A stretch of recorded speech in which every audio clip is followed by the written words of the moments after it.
Пасхальный концерт духовной музыки прошел на сцене Национального театра оперы и балета. Зрители поприветствовали архиепископ Владикавказский Аланский Зосима и художественный руководитель Национального театра оперы и балета Лариса Гергиева.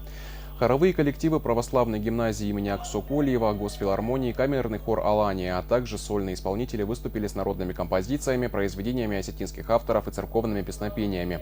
Вечер был организован Владикавказской и Аланской епархией и Министерством культуры Северной Осетии.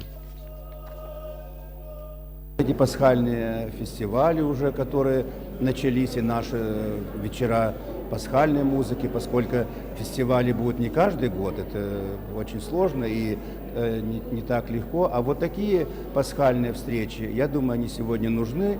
И вы видите, люди всех возрастов, национальностей, вероисповеданий, всех свет Христова воскресенья осиял.